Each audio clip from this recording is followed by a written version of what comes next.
L'Église verte, c'est d'abord l'Église au service de la création, au service d'un environnement sain et sanctifiant, au service d'un développement intégral qui assume le corps, l'esprit et l'âme, au service du développement durable, c'est-à-dire le vécu actuel, au service des générations futures.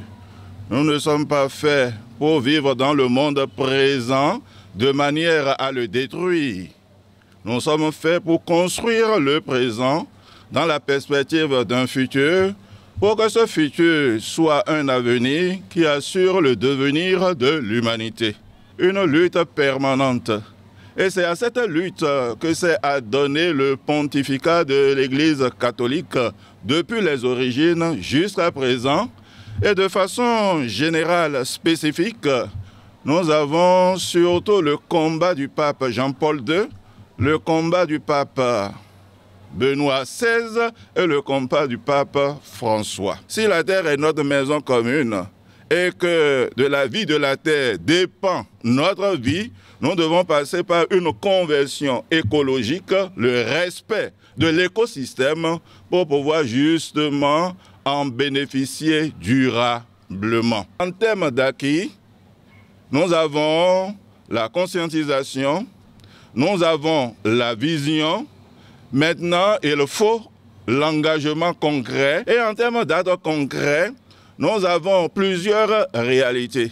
De plus en plus, on parle de la propreté dans les églises.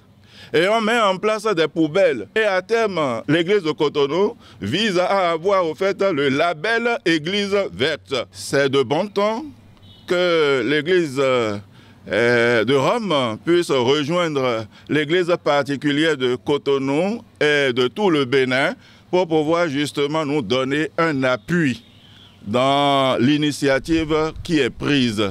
La présence du cardinal montre aux organisations internationales, aux ambassadeurs, que ce que nous faisons ici n'est pas isolé et que dans le même temps, Vatican compte sur elle pour pouvoir nous aider à nous donner la main pour aller de l'avant. Il faudrait que nous ayons le même esprit, dans l'Esprit Saint qui nous éveille à ce que nous devons faire, tout en nous donnant la force pour le réaliser. Nous allons prier pour la création, nous allons prier pour l'environnement, pour qu'il soit sain et sanctifiant, mais nous allons prier pour un développement intégral, pour un développement durable.